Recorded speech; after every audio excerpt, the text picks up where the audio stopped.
I've been on YouTube for about a year now, so I thought it's time to do a little Q&A video and reflect a little bit on how the year has gone. Perhaps somebody at the start of their YouTube journey might find it helpful or entertaining. Who knows? If you do enjoy this video, please subscribe, click like, it means a lot. Thank you. Right, let's have a look at the questions. Has year one of YouTubing gone as you thought it would, and what were the biggest challenges? Well, I think year one went how I had thought it might, but not quite how I had hoped it would. The biggest challenge has really been the lack of time to dedicate to it. I was only able to spend very short periods of time filming, editing, and it shows. It shows because the channel obviously hasn't grown much at all. I don't have many subscribers.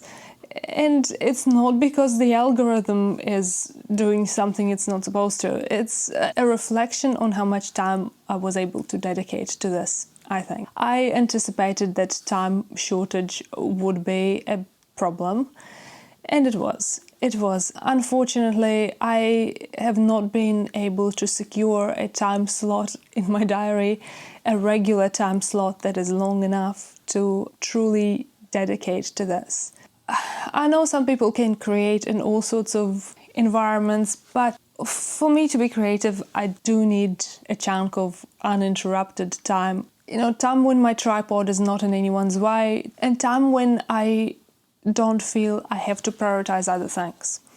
So that's something I haven't really been able to secure on an ongoing basis. I read a few posts, articles, watched a few videos about making content for YouTube, and a lot of people talk about the importance of committing to a schedule and actually creating content regularly at an expected pace and releasing it on a regular basis so that your audience knows what to expect, so that you actually create enough content to be noticed by anyone. And I think it would be nice. I think it would really be nice to be able to do that. I've not been able to commit to a schedule as such, not because I don't want to commit to it.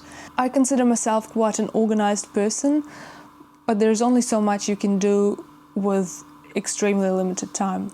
I'm an adult with responsibilities, and I just don't have a lot of free time to dedicate to this hobby. And I would like to find that time. It's not for the lack of organization that I can't be like, okay, I'm creating between this and this time. At this stage in my life schedule is dictated by many things that I don't really have any control over. And that schedule outside of YouTube moves and changes all the time for me, not for the lack of organization. I think it's a factor for a lot of adults, and I know there are some people out there who manage to start a successful business while looking after a baby and doing all sorts of things at the same time.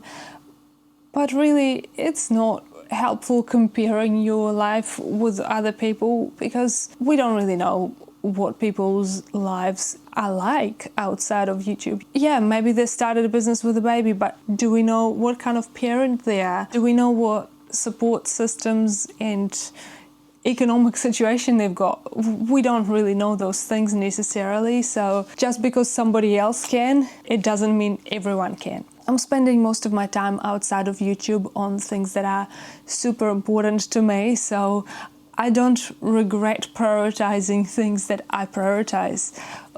But I do wish there were more hours in the day so I could schedule a more regular content creation schedule, because this is a hobby that I enjoy. It's a creative outlet, and I would like to be able to spend more time on it. Another challenge, I think, is that I feel like as a society, we are trained to connect the value of certain activities to the monetary value that those activities bring or not bring. So, for example, if you're knitting scarves and selling them, people will see it as a more valid way of spending time than just making scarves as a hobby. And this is purely my opinion, which may be totally wrong. I don't know. You tell me in the comments if you ever feel the same way. As a beginner YouTuber with very few subscribers, I'm not making any money off it. In the eyes of a lot of people, it's a waste of my time,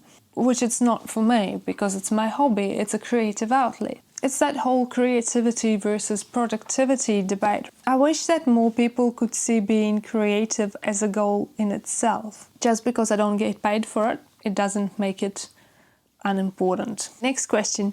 Do you create videos based on who your audience is or just based on what interests you? So at this point, I create videos based on what I'm interested in. I don't really know who my audience is. I have a little bit of information, but very little information. I feel like I haven't found a large chunk of my audience yet, or perhaps a large chunk of my audience haven't found me yet. I am very grateful for the subscribers that I have, although it's not many. Please do know that it means a lot to me that you subscribe. At this point, I'm making content that I like to create, stuff that interests me, stuff that I wish someone had created, or stuff that I would like to watch myself. And I just hope that eventually people who like the same stuff will find my channel. Right, the next question. A lot of people recommend choosing a niche and sticking to it. How did you figure out your niche? Well, I haven't really figured out my niche. Perhaps it's easier for people who are very focused on one particular thing or hobby and they just know what their niche is. At this point, I want my channel to be a mixture. I like making pretty or useful things. I like reviewing various household objects. I don't want to stick to one hobby. Even when I'm making little arts and crafts, I often mix a few techniques together because, yeah, I just can't do a very narrow niche, and I hope the wide, all over the place range of things that I'm interested in perhaps might resonate with someone out there. Yeah, not really a niche, more of a vast space and just not enough time to fill it. Do you wish you started your channel earlier? Yes, I do wish I started my channel earlier. However, I started my channel when my life presented me with an opportunity to do so. It's easy talking about, oh, I wish I had done this 10 years ago, I wish I had done that 10 years ago, but the reality is I was doing other things 10 years ago, and if I had done this, I would have missed out on something else. Is making videos technically hard? Well, I'm not making Hollywood blockbusters, but even for the types of videos that I make, there was a bit of a learning curve for me personally. I feel like I was good at photography before I started learning to make videos, and there was still a lot to learn for me when I started making videos. And I'm still learning, of course. I've done a couple of online courses on making videos, which saved me a lot of time because initially I tried learning from various bits and pieces of information and it was just not an efficient way to learn for me. So I found courses that I really like. I've learned so much from them. It was absolutely worth it.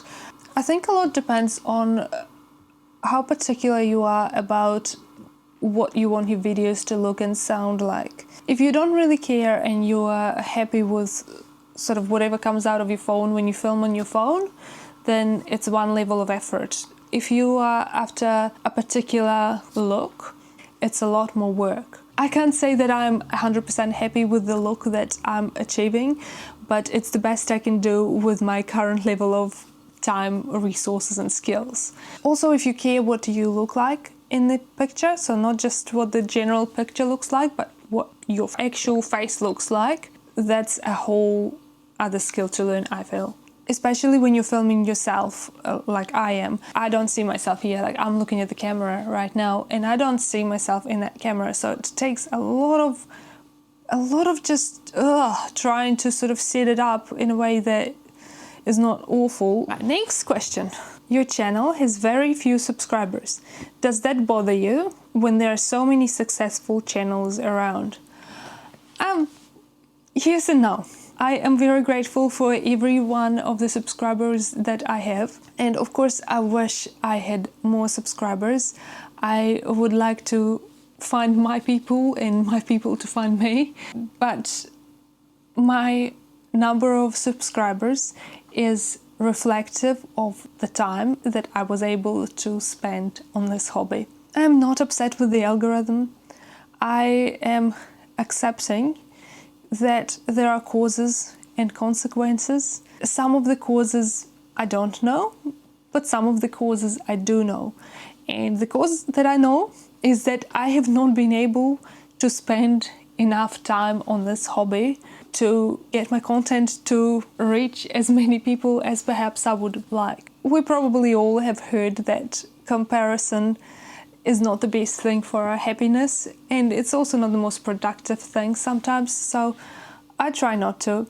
As I said before, yeah, some people manage to multitask brilliantly. They start a successful business while they're looking after a baby. They're doing all these things and juggling all these things, and it's all a huge success. At least it looks like that. We never really know anyone else's life in its entirety and what it's like for them, what they have, what they don't have, how it's all organized for them. If someone has a similar life to mine and they have a similar amount of resources, time, energy, whatever, and they're able to do more with their time, and if they are able to reach high subscriber counts and dedicate more time to YouTube than I can, then they deserve more subscribers, and that is fine.